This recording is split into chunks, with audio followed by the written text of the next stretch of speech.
Tu es béni, bien-aimé. Tu es béni. Je te salue et je te dis shalom.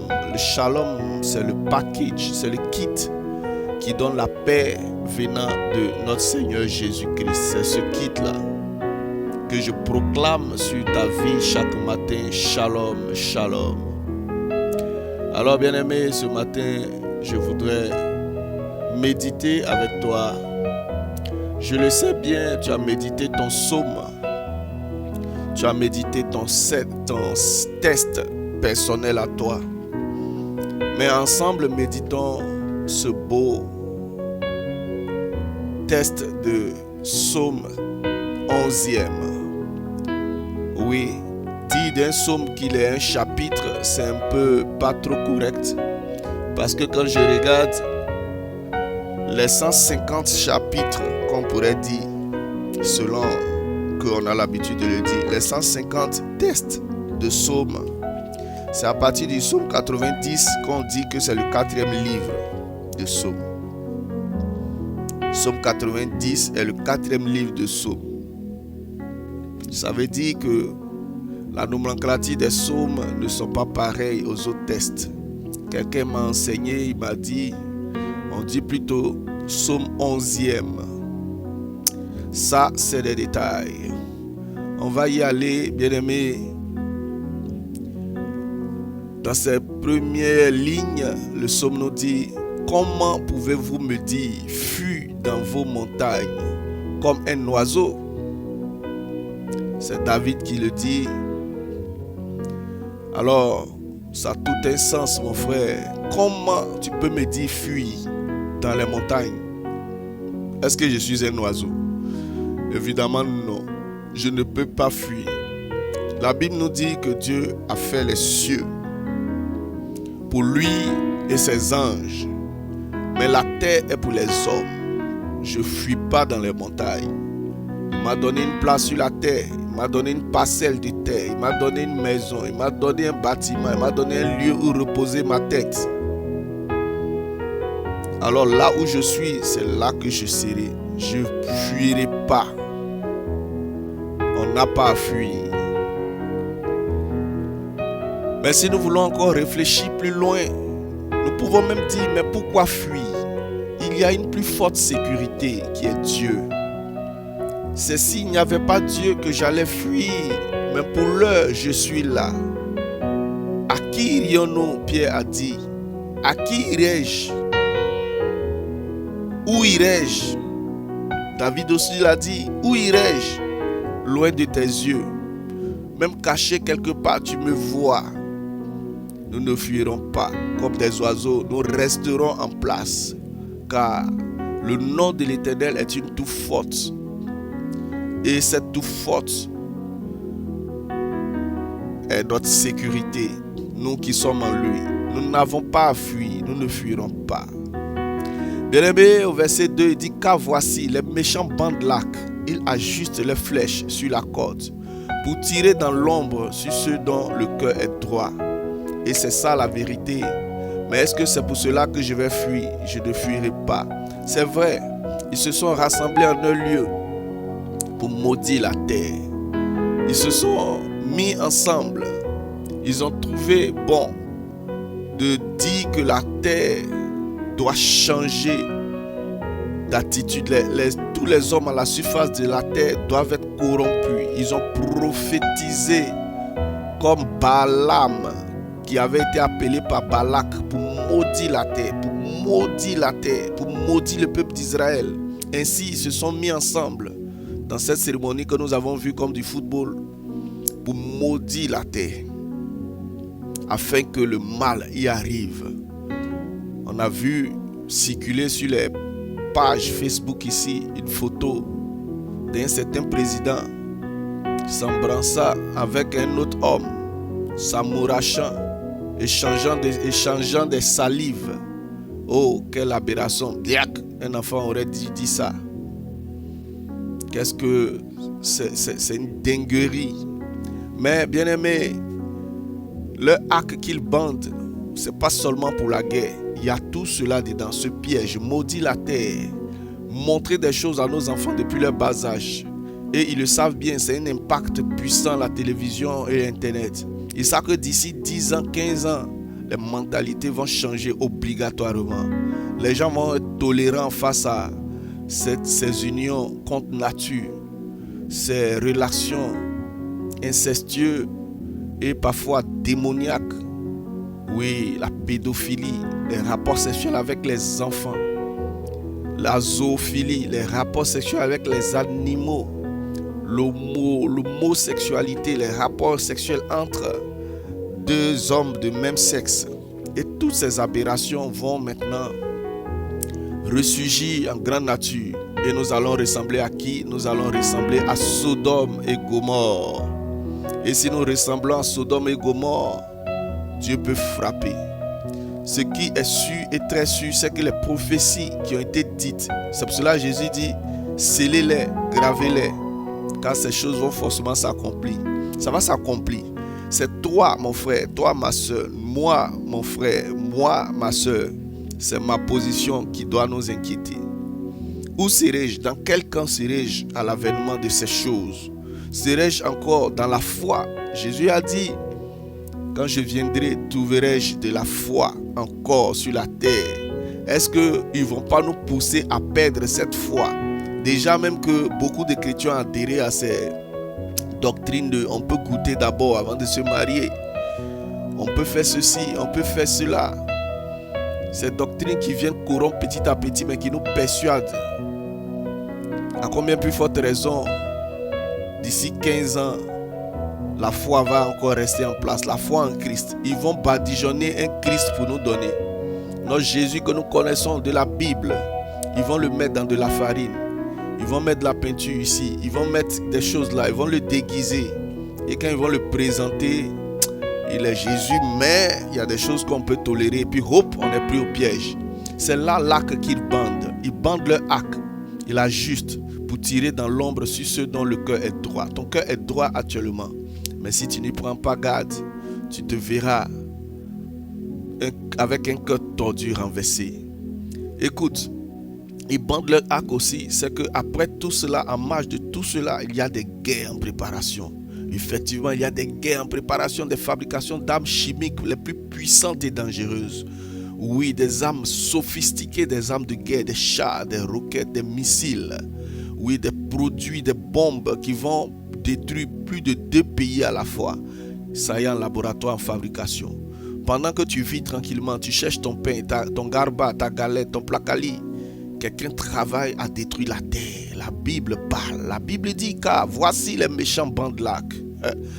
Frères, sœurs, sachons vivre. Ajustons nos tenues, nos robes, afin que nous ne soyons pas trouvés indignes de prendre part à la promesse de Dieu.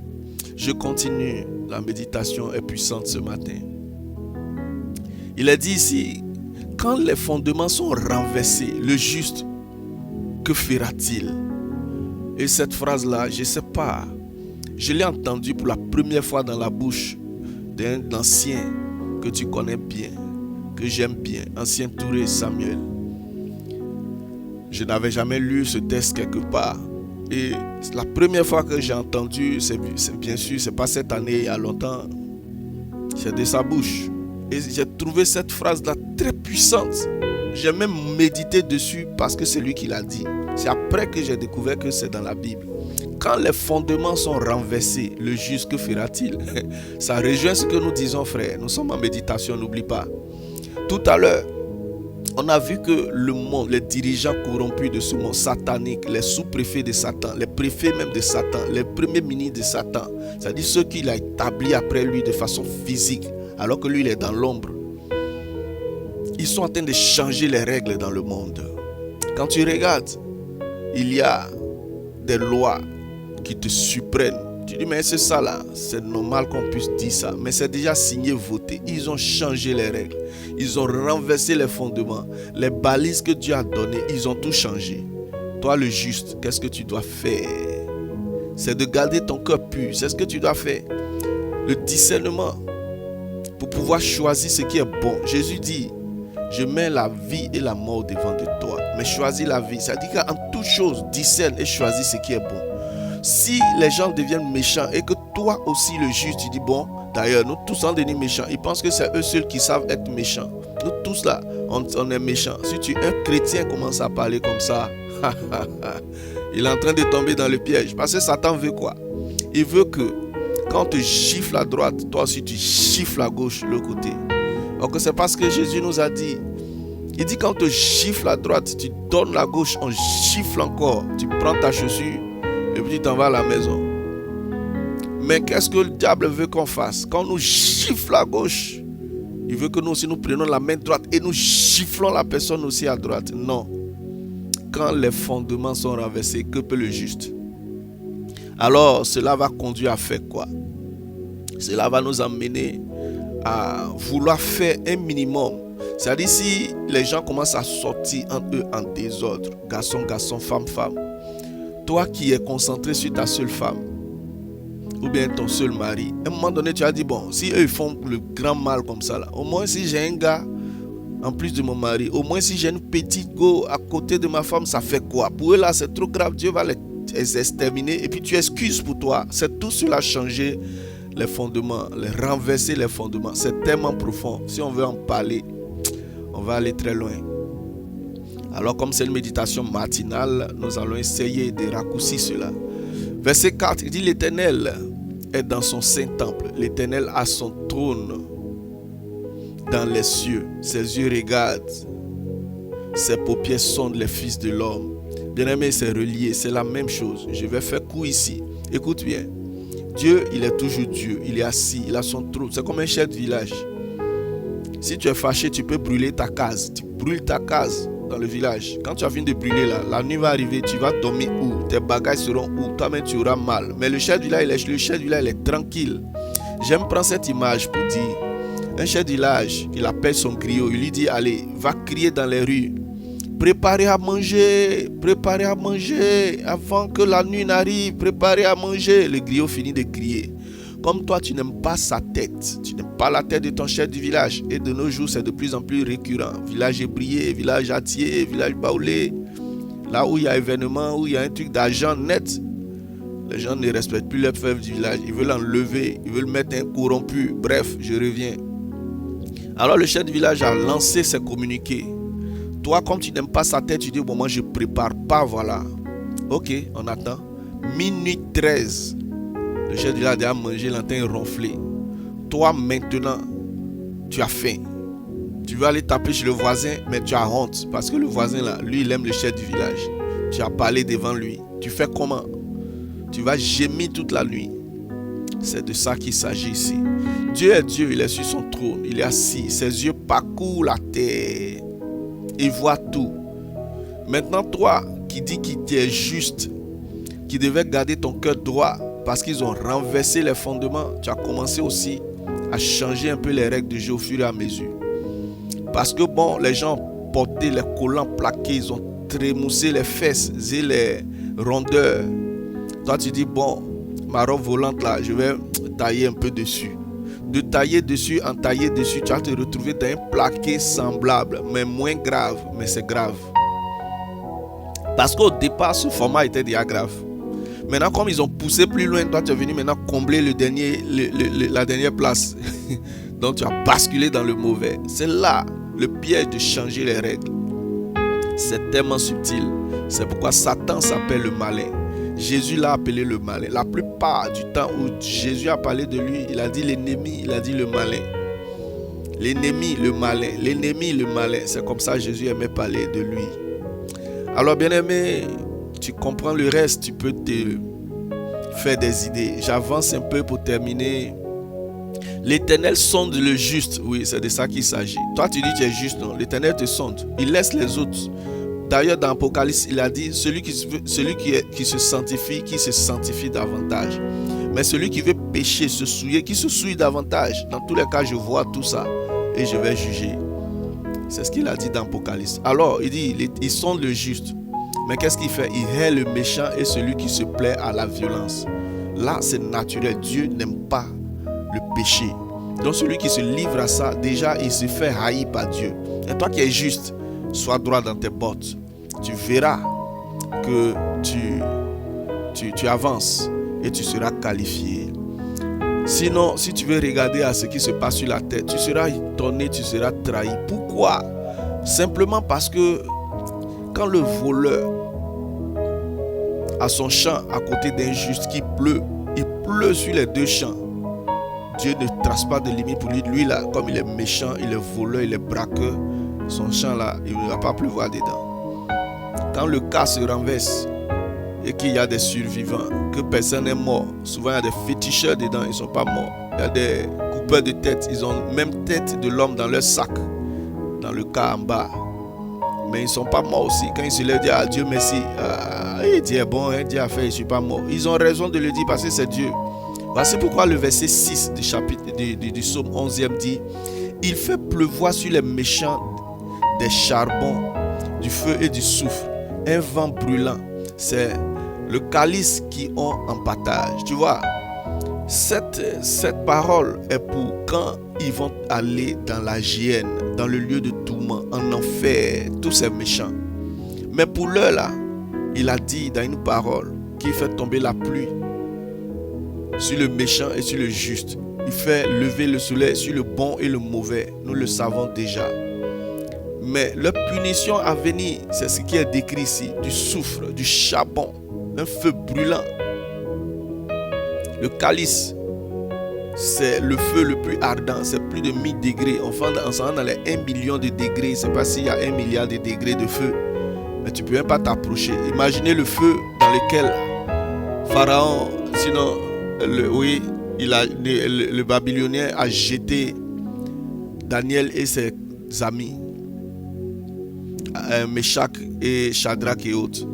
On dit le feu était tellement fort, surchauffé, 7 fois. Si l'eau bout à 100 degrés et qu'on dit 100 degrés là, c'est poussé par des flammes de plus de 100 degrés. Imagine, on dit ils ont chauffé le feu là pour 7 fois, augmenté la puissance 7 fois. Donc au lieu de 100 degrés, ils sont à 700 degrés. Donc quand Dieu parle de calice, c'est plus fort que ça. On dit ceux qui ont même jeté les gars dans le feu là, ils ont été brûlés. Tellement le feu est fort, ils se sont approchés, ils ont été brûlés. C'est le feu, c'est plus fort que le volcan. Alors c'est ce qui les attend là-bas, les méchants. Qu'on ne soit pas trouvé parmi eux, que je ne sois pas trouvé parmi eux, Seigneur miséricorde. Donne-moi de revenir sur le droit chemin si je suis tordu. Nous terminons avec le 7e verset. Il dit: car l'Éternel est juste, il aime la justice. Les hommes droits contemplent sa face. Garde ta droiture, tu contempleras la face de Dieu. Garde ta droiture, tu contempleras la face de Dieu. Incho, je te parle. Garde ta droiture, tu contempleras la face de Dieu pendant que les méchants auront le calice en partage, le soufre en partage, le charbon ardent en partage, un vent brûlant en partage. Actuellement, la grâce est trompeuse. Ils pensent que de rien n'était. Ils continuent de multiplier leurs actions de méchanceté, méchanceté sur méchanceté. Ils le font, ils oublient et ils se disent qu'il n'y a rien. C'est eux qui ont oublié. Dieu n'a pas oublié. Le verset 4 nous dit: Dieu est assis sur son trône dans les cieux. Il voit tout. Ses yeux parcourent la terre. Il voit tout. Alors je vais me limiter à là et je vais prier avec toi. En tout cas, continue de méditer. Il y a encore des profondeurs pas possibles. Mais nous n'avons pas tout le temps de le faire en ligne. C'est juste un passage. Seigneur, merci pour ta grâce, ta bonté, ta fidélité. Seigneur, nous te prions que nos cœurs ne se corrompent point. Nous qui avons choisi de marcher avec toi dans la justice, dans la droiture. Tant bien que mal, nous allons y arriver parce que nous sommes décidés à marcher dans la droiture. Et Seigneur, nous savons que tu vas nous soutenir. Nous n'avons pas relâché. Nous ne relâcherons pas pour tomber dans le camp des méchants. Parce qu'à un moment donné, on est sur le chemin de la droiture. Et il nous arrive pour certains cas que nous avons vus et entendus de quitter le droit chemin et de basculer maintenant dans la méchanceté. On a marché, on a trop vu, maintenant tout le monde va aller voler et des paroles de ce genre deviennent et reviennent. Oui, Seigneur, nous voulons garder la foi, marcher dans la justice. Même si les fondements sont renversés, nous allons rester justes. Béni soit ton nom. Merci notre Dieu. Je prie que quelqu'un qui a entendu encore ce message puisse réfléchir sur sa vie et quitter les actes de méchanceté. Méchanceté. Mets dedans l'impudicité. Mets dedans, oui, l'impudicité sexuelle. Et tout le reste, mets cela dedans. Ne vois pas méchanceté comme refuser seulement son pain en partage avec quelqu'un. Non, il y a plus que ça. Ne mets pas seulement dans le paquet de méchanceté le fait de tuer, assassiner, éventrer, boire du sang, faire de la magie. L'impudicité sexuelle est comme la même chose. Mets cela ensemble et quitte ce paquet. Viens marcher droit en Jésus comme un simple homme. C'est lui qui va te qualifier. Au nom de Jésus. Amen, amen, amen. Agréable journée à toi mon frère. Agréable journée à toi ma soeur. Que Dieu te fasse du bien. Que Dieu te fasse du bien. Que Dieu te fasse du bien. Amen, amen.